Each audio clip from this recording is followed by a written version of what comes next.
Dootha media power of news. నమస్తే, welcome to Dootha media. నేను పవన్. తెలంగాణ తొలి ముఖ్యమంత్రి కేసీఆర్, తెలంగాణ ఉద్యమ వీరుడు, తెలంగాణ ఉద్యమ సింహం, తెలంగాణ సాధించిన ధీరుడు.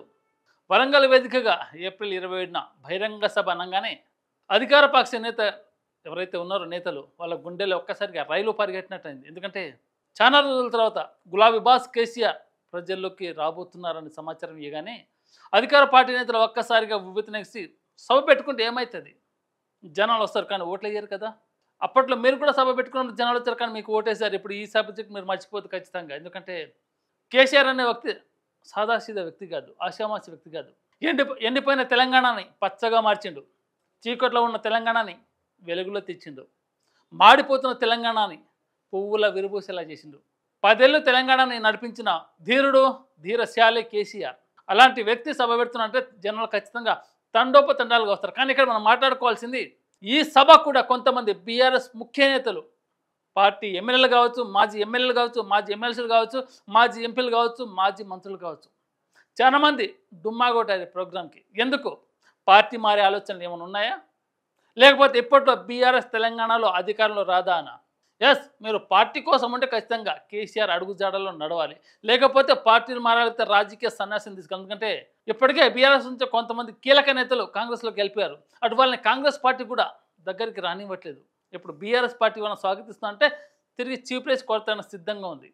మరి కేసీఆర్ తెలంగాణ తొలి ముఖ్యమంత్రి, తెలంగాణ ఉద్యమ సింహం కేసీఆర్ సభ పెడుతుందంటే జనాలు ఖచ్చితంగా తండోపతండం వేస్తారు. ఎందుకంటే ఎంత ఎండ ఉన్నా కానీ లెక్క చేయకుండా కేసీఆర్ని చూడడానికి, కేసీఆర్ మాట్లాడే మాట, కేసీఆర్ మాట్లాడే శైలి, కేటీఆర్ పలికే హావభావాలు జనాలను ఎంతో ఆకర్షిస్తాయి. ఆయన స్పీచ్ వినడానికి టీవీల ముందే కాదు, ఎండ ఉన్నా, వర్షం ఉన్నా, చలి ఉన్నా లెక్క చేయకుండా జనాలు ఖచ్చితంగా లక్షలు వెళ్తారు. ఎస్, వరంగల్ సభ కూడా, వరంగల్ గడ్డ మీద కూడా సభ సక్సెస్ అయింది. కొంతమంది అంటే అధికార పక్ష నాయకులు కావచ్చు, సొంత పార్టీ నేతలే కావచ్చు, కార్యకర్తలు కావచ్చు, అంటే కేసీఆర్ సభ పెట్టగానే జనాలు వెళ్తారు. కానీ జనాలకు కీలకమైన నేతలు మిస్ అయ్యారు.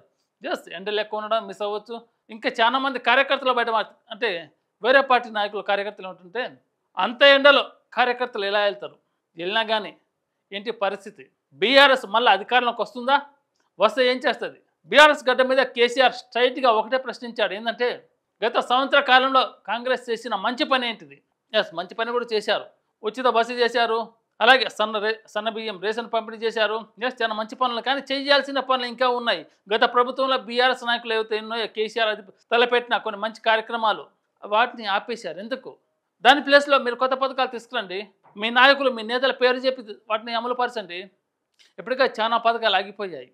తెలంగాణ సమాజం సంక్షోభంలో ఉంది, ప్రజలు బతకలేకపోతారు. ఎందుకంటే మధ్యతరగతి వాళ్ళు బతకాలంటే ప్రభుత్వ సంక్షేమ పథకాలు ఖచ్చితంగా కావాలి. ఆ సంక్షేమ పథకాలను కాంగ్రెస్ పార్టీ నేతలు కొంతమంది ఆపేశారు. ఇప్పుడు ఎగ్జాంపుల్ చూసుకుందాం, కళ్యాణ లక్ష్మి కావచ్చు, అందరికీ రావట్లేదు, ఎక్కడో ఒకచోట వస్తుంది. అలాగే ఇంకోటి, బాలింతలకు, గర్భిణీ స్త్రీలకు కేసీఆర్ కిట్ లాగా ఎస్, మీ నాయకులు పేరు చెప్పి పెట్టండి. క్యాన్సర్ బాధితులకు ట్రీట్మెంట్ ఆగిపోయింది. అలాగే డయాలసిస్ పేషెంట్లకు డయాలసిస్ ఆగిపోయినాయి. చాలామందికి పెన్షన్ కూడా రావట్లేదు. కాంగ్రెస్ పార్టీ నేతలు మీరు కలగజేసుకోండి. మరోసారి గులాబీ బాస్ని రాణిస్తారా? లేకపోతే మీరే ఉండి తెలంగాణలో సంక్షేమ వైపు నడిపి మీ పరిపాలన చక్కగా అందిస్తారా? లేకపోతే మేము దిగి మా వల్ల కావట్లేదు. ఇప్పటికే కాంగ్రెస్ ప్రభుత్వం వివాదాల్లో చిక్కుకుంది. 1 కాదు, 2 కాదు, చాలా వివాదాలు. రీసెంట్గా మనం హెచ్వి భూములు చూసుకున్నాం. అతి త్వరలో తెలంగాణలో ఉప ఎన్నికలు వస్తున్నాయని, దానికి కాంగ్రెస్ పార్టీ ఇప్పటికే రెడీ ఉండాలని హెచ్వి భూముల్ని తాకట్టు పెట్టి తెలంగాణలో కాంగ్రెస్ పార్టీ ఎమ్మెల్యేలను గెలిపించుకోవాలని రేవంత్ రెడ్డి ప్లాన్ వేసినట్టు ప్రతిపక్ష నాయకులు కావచ్చు, విపక్ష నాయకులు కావచ్చు, ఇప్పటికే కాంగ్రెస్ పార్టీ మీద దుమ్మెత్తి పోసి ఆ మాటల్ని ప్రజల్లోకి బలంగా తీసుకెళ్లారు. మరి దానికి హైకోర్టు కూడా కాంగ్రెస్ పార్టీకి మొట్టికాయలేసిందంటే ఎస్, ఇది నిజమైన జనాలు కూడా నమ్ముతున్నారు. దయచేసి ఆ విధంగా మీరు వెళ్ళకండి. మీ పార్టీ ఎమ్మెల్యేలను, ఎంపీలను ప్రజల్లో తిరగమని చెప్పండి. మీరు ఎప్పుడైతే ప్రజల్లో తిరుగుతారో బీఆర్ఎస్ పార్టీ వాళ్ళు చేసేది పూర్తిగా అబద్ధం. మేము ప్రజల్లోనే ఉంటాం, ప్రజా సంక్షేమం గురించి ఆలోచిస్తాం, ప్రజలతోనే ఉంటామని మీరు నిరూపించండి. ఉప ఎన్నికలు వస్తే రాబోయే రోజుల్లో 10కి 10 కాదు, ఇంకో 2 సార్లు కూడా తెలంగాణలో కాంగ్రెస్ పార్టీ అడిగేస్తుంది, తన పాకను వేస్తుంది. అలాంటి ఉద్యమాలు చేయాలి మీరు కాంగ్రెస్ పార్టీ నాయకులు. కానీ మనకు హెలికాప్టర్ లేనిదే ప్రజల్లోకి వెళ్ళమని కొంతమంది మంత్రులు మారమిస్తున్నారు. మరి వీళ్ళు పరిపాలన చేయడానికి వచ్చారా? రాజ్యభోగాలు చేయడానికి వచ్చారా? లేకపోతే ఉన్నంతకాలం ఆర్థికంగా బలపడదామని వచ్చారా? మరి దేని గురించి అర్థం కావాలి. కానీ వరంగల్ వేదికగా కేసీఆర్ సభ పెట్టిండు. రాబోయే రోజుల్లో బలంగా ప్రజల్లోకి వెళ్తాం, రేవంత్ రెడ్డి చేసిన తప్పులు, కాంగ్రెస్ పార్టీ చెప్పిన హామీలేంటి, ఇచ్చిందేమిటి, అమలు పరుస్తున్నదేమిటి, 100% అమలు పరిచారా లేదా దారి తప్పి వేరే సైడ్ వెళ్ళారన్నది కేసీఆర్ రాబోయే రోజుల్లో బలంగా ప్రజలకు నాటుతామని వరంగల్ వేదికగా కాంగ్రెస్ పార్టీ నాయకులకు ఒక హెచ్చరికనైతే పంపాడు. మరి ఆ హెచ్చరికలను మీరు స్వాగతిస్తారా, లేకపోతే బీఆర్ఎస్ నాయకులు చేసే పూర్తిగా అబద్ధం, వారు మాట్లాడే మాటలు అబద్ధం అంటే మీ నేతలు, మీ కార్యకర్తలు ఖచ్చితంగా జనావాసాలకు రావాలి. అప్పుడే ప్రజలు మిమ్మల్ని నమ్ముతారు. ఒకవేళ గులాబీ బాస్ నిజంగానే ప్రజలకు వచ్చారంటే మీ ఆపడం మీ వల్ల కాదు. ఎందుకంటే ఎండిపోయిన తెలంగాణలో పచ్చగా చేసిన నాయకుడు, వీరుడు, ధీరుడు, ఆలోచనలో నాయకుడు ఆయన ఒకటే కాదు, ఆయనకు నలుగురు 4 స్తంభాల్లో ఉన్నారు. ప్రతిభాశైలివంతులు నాయకులు కాదు, వాళ్ళు ప్రజా నాయకులు, ఉద్యమం నుంచి పుట్టిన వాళ్ళు. హరీష్ రావు కావచ్చు, కేటీఆర్ కావచ్చు, అలాగే కవిత కావచ్చు, ఇంకా వేరే లీడర్లు ఎవరైనా కావచ్చు. కుటుంబంలోనే ఇంత జ్ఞానం ఉన్న నాయకులు ఉన్నారు, ఇంత ఇంటెలిజెన్స్ ఉన్న నాయకులు ఉన్నారు.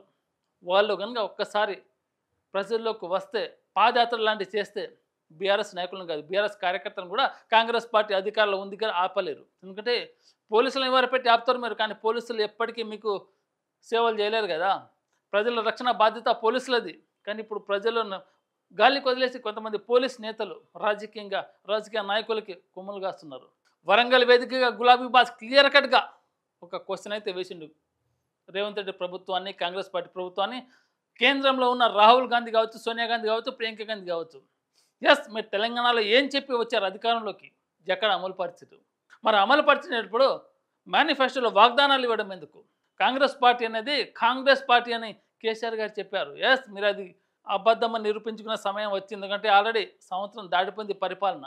ఇప్పుడు కనుక మీరు ప్రజల్లోకి వెళ్ళకపోతే, ప్రజల మధ్య తిరగకపోతే, మీ పార్టీ నేతలు, నాయకులు, కార్యకర్తలు ఎవరైనా సరే, బీఆర్ఎస్ పార్టీ నాయకులు ఒక్కసారి ప్రజాక్షేత్రంలో అడుగు పెడితే, పాదయాత్ర చేస్తే తిరుగుండదు బీఆర్ఎస్ పార్టీకి. ఎందుకంటే కేసీఆర్ గారు టీఆర్ఎస్కున్న పార్టీ బీఆర్ఎస్ చేసి తప్పు చేస్తున్నాం, మళ్ళీ బీఆర్ఎస్ టీఆర్ఎస్ అయినా మనం తిరిగి చూడాల్సిన అవసరం లేదు. ఎందుకంటే రాష్ట్ర పార్టీ కాబట్టి ఖచ్చితంగా టీఆర్ఎస్తోనే మొదలవుతుందని మళ్ళీ నేను అనుకుంటున్నాను. రాబోయే రోజుల్లో కాంగ్రెస్ పార్టీ అధికారులు ఉండాలి. అధికారులు ఉన్నా కానీ ప్రజా సంక్షేమం కోరుకోవాలంటే మీ నేతలు ప్రజల్లోకి వెళ్ళమని చెప్పండి. లేదు మేము హెలికాప్టర్లు ఉంటే వెళ్తామంటే బీఆర్ఎస్ నాయకులు రాబోయే రోజుల్లో పాదయాత్రలు చేస్తారు. ప్రభుత్వం చేసే తప్పులను ఎండగట్టి తీవ్రంగా ప్రశ్నిస్తారు, ఖండిస్తారు కూడా. ధర్నాలు, స్ట్రైకులు జరుగుతాయి. బీఆర్ఎస్ పార్టీ ప్రజల్లోకి బలంగా వెళ్తుంది. ఇప్పటికే బీఆర్ఎస్ పార్టీ అంటే ప్రజల్లో ఒక బలమైన సంకల్పం ఉంటుంది. ఎందుకంటే ఉద్యమ పార్టీ, 14 ఏళ్ళు కొట్లాడి తెలంగాణ సాధించిన నాయకుడు ఆశామాషిత నాయకుడు కాదు. ప్రజల మనసులు తెలుసు, రాజకీయ నాయకుల కల్మసలేని మనసులు తెలుసు, ఎవరు మంచి ఏది చెడు, ఎక్కడ మంచి ఉంది ఎక్కడ చెడు ఉంది తెలంగాణలో సమూలంగా ప్రక్షాళన చేసిన ఘనత కేసీఆర్ది. అలాంటి గులాబీ బాస్ ప్రజల్లోకి వెళితే కాంగ్రెస్ పార్టీ నేతలే కాదు, బీజేపీ పార్టీ నేతలే కాదు, ఎవ్వరి వల్ల కాదు బీఆర్ఎస్ని అడ్డుకోవడం తెలంగాణలో. రాబోయే రోజుల్లో ఖచ్చితంగా కాంగ్రెస్ పార్టీ ఇంకో 5 ఏళ్ళు పరిపాలన ఉండాలంటే, అధికారంలో ఉండాలంటే మీ పార్టీ ఎమ్మెల్యేలు, ఎంపీలు ఖచ్చితంగా ప్రజాక్షేత్రంలోకి వెళ్ళండి, ప్రజల్లోకి బలంగా వెళ్ళండి. మీరు చేసే మంచి ప్రజల్లోకి తెలియజేయండి. లేని ఎడల ప్రతిపక్ష నాయకులు వెళ్తారు.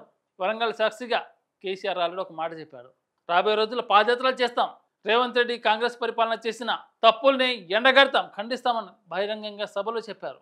మరి కేసీఆర్ మీటింగ్ అయితే చాలామంది బీఆర్ఎస్ పార్టీ నాయకులు, కీలక నేతలు హాజరు కాలేదు. వాళ్ళ మనసులో ఏముందో తెలియదు, కానీ వాళ్ళు ఉన్నా లేకున్నా ఇది ఉద్యమ పార్టీ, ఉద్యమం నుంచి వచ్చిన పార్టీ. వాళ్ళు లేకన్నా ఉద్యమ వీరులు చాలామంది ఉన్నారు. తెలంగాణ ఉద్యమంలో ఎంతోమంది కీలక నాయకులు, కీలక నేతలు తెరపైకి వచ్చారు. వాళ్ళు వెళ్ళిపోయినా కానీ కొంతమంది ఉద్యమ స్టూడెంట్స్ ఉన్నారు, ఉద్యమ వీరులు. వాళ్ళని రాబోయే రోజుల్లో కీలకమైన పదవులు ఇచ్చి, ఎస్ మీరు పదవులు తీసుకోండి, ప్రజల్లోకి వెళ్ళండి, కాంగ్రెస్ చేస్తున్న తప్పుల్ని ప్రజల్లోకి బలంగా తీసుకెళ్ళండి. ఆ విధంగా సంకల్పించుకున్నారంటే కాంగ్రెస్ పార్టీ కుప్పకూలడం పెద్ద సమస్యం కాదు. గులాబీ బాస్ కేసీఆర్ ఒక్కసారి ప్రజల్లోకి వెళ్తే కాంగ్రెస్కు మళ్ళా అధికారంలో రావడానికి 60 ఏళ్ళు ఖచ్చితంగా పడుతుంది. అధికారం వచ్చింది, అవకాశం వచ్చింది. అవకాశాన్ని మీరు కాపాడుకోవాలంటే ప్రతిపక్ష నాయకులు చేసే వ్యాఖ్యల్ని మీరు ఖచ్చితంగా అమలు పరచండి. అప్పుడే కాంగ్రెస్ అంటే ప్రజలకు బలంగా ఒక విశ్వాసం ఉంటుంది. లేని ఎడల గులాబీ బాస్ ఖచ్చితంగా కాంగ్రెస్ పార్టీని ఖతం చేసే పనులను ఉంటాడు. హాయ్, నేను మీ RP Patnaik. Please subscribe to Dootha media. For more updates, please subscribe Doota Media.